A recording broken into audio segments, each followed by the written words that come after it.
Let's bring in Greg Sheridan, the foreign editor, of course, at the Australian newspaper. A moment in history, Greg Sheridan. Let's have your reflections on what you're seeing unfold in Israel this morning, of course, their time, this evening, Australian time. Well, Peter, it's great to be with you and wonderful to witness a moment like this. It's a tremendous credit to Donald Trump. There's no doubt he deserves all the credit for this.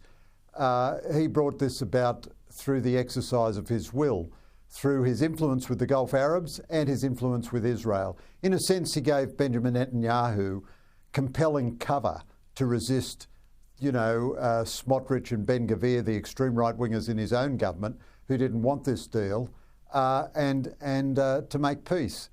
Having said that, however, I can't really be very optimistic about the situation. In order to get these 20 living hostages, Israel has released 2,000 Palestinians, including 250 who were in jail for very serious crimes, including multiple murders. Now, that does set up the incentive that if you are a Palestinian terrorist and you get arrested by Israel, it doesn't have the death penalty, and you get tried and put in jail for a life sentence, a future hostage operation can win your freedom. So one of the sad lessons out of this war is how vulnerable democracies are to hostage operations. The other point where I'm not that optimistic really is, I think honestly, Indonesian President Prabowo talking about 20,000 peacekeepers is just, it's like Chris Bowen talking about net zero. It's just not, there's not the faintest chance anything like that will ever happen. I would be frankly surprised if any Arab nation actually deploys troops in any meaningful way, because in the end, they've got to say to themselves, are we willing to shoot and kill a Palestinian to protect an Israeli? That's what it means if you're keeping peace in Gaza. Now, I don't want to be the skunk at the party. This is a great day. Let's take the optimism where we can get it. It gives us a chance going forward, but I think the obstacles are still absolutely massive. Yeah, I don't think you're the skunk of the party. I think we're all very realistic that it was Western aid, United Nations aid in large part, that helped build the tunnels, that helped enable Hamas to do what it did and to plan with absolute precision the events of October 7 2 years ago. So I think we have to be absolutely alive to all of that. We've been down this path, Greg, many times before, but what's different this time against the previous episodes of wars in the Middle East involving Israel, of course, is the world, the Western world in particular, has stood with Israel. This time, it's torn apart our suburban streets and our CBDs and our university campuses, and it's seen the return of anti-Semitism to Australia, to Britain, to the United States in a way that many of us could not even fathom 2 or 3 years ago. So I guess that's the challenge, is not just for Israel's sake and the world's sake to make this a lasting peace, but for Australia's sake, to be honest. And how do we make that happen? How do we ensure that the money goes to the people that need it on the ground, that it's not used for terrorism again?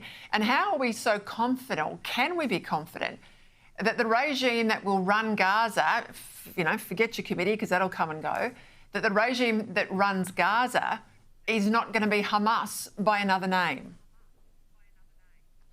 Well, Peter, I think you're asking absolutely the right questions. So there's a balance sheet here. The good guys have achieved a lot. The regional dynamics have changed, as Peter Jennings pointed out. Iran, Hezbollah and Syria are largely now eliminated as threats to Israel, although Iran is quickly trying to replenish its stocks and is going down the nuclear road again. And the Gulf Arabs have been a bit terrified by what they've unleashed, or what Qatar has helped unleash by backing Hamas historically. And so under a combination of Trump's connection and that Israeli strike into Qatar and so on, they've actually got a bit closer to Israel. So that's a great thing. So the regional dynamics have changed, and Hamas has been dealt a tremendous military defeat. So those are things you can put in the positive ledger. But what can you put in the negative ledger? Hamas has succeeded in a number of its strategic objectives in this terrible war. It breaks my heart to say that. I bleed to say it, but it's true. First of all, they stopped Saudi Arabia and Israel from establishing diplomatic relations. That was just about to occur before the October 7 terrorist atrocities. They've derailed that probably for quite a long time. Second of all, they have, as you rightly observed, Peter, through their actions, they have provoked the greatest and most disgusting wave of anti-Semitism we have seen in decades and decades. And the only Western nation which has really stood absolutely foursquare with Israel has been Donald Trump, the Trump administration in the United States. Australia has behaved with a combination of fatuousness, incompetence and betrayal in all this. The Muslim populations in Western nations have changed the internal dynamics in the outlook of governments towards Israel. And from Hamas's point of view, they don't care that the Palestinian people have suffered 2 years of terrible destruction, because it has really hurt Israel. And it's hurt Israel in a way that previous operations haven't, because it's had to be so sustained. And then the third thing that they've achieved is Gaza is once more back in the centre of global news. And everybody is going to have to stump up money. The Gulf Arabs and the poor old Australian taxpayer and everybody else is going to have to stump up money to rebuild Gaza. Now, will Hamas steal some of that aid to rebuild weapons? Almost certainly. And if it's not Hamas, it might be Palestinian Islamic Jihad or one of the other little terror splinter groups. I think eventually the Israelis want to be rid of the Palestinians. They want a Palestinian state, but that can only happen now after decades of normalisation. You're going to have Palestinian administrations which can police their own extremists, guarantee Israel's security and run a normal society. And Israel tries to do this again and again and again. And the likes of Anthony Albanese and Penny Wong constantly paint Israel as the obstacle to peace. But there was a ceasefire before October 7. Israel was allowing Qatar to give billions of dollars a year in aid to Gaza. Israel was allowing thousands of Gazans to come and work in Israel proper. Israel wanted nothing more than the establishment of a bourgeois life in Gaza and the West Bank in order to normalise the situation. Now, today is a very optimistic day and we've got new dynamics in the region. But to get past a situation where Hamas or its successor doesn't steal the aid again, doesn't regroup, and in 2 years doesn't start firing rockets again at Israel, that's going to be very, very challenging.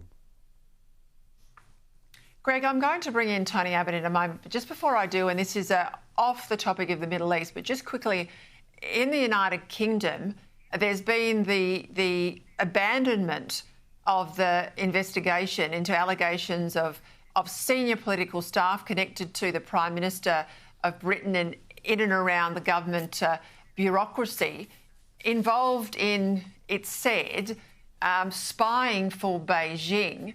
Now, the allegation or the information out today was that they were not able to provide that information to authorities. They weren't able to say whether they thought that China was a strategic challenge to the United Kingdom. And so they've walked away from the politics there, the politics of the investigation, obviously.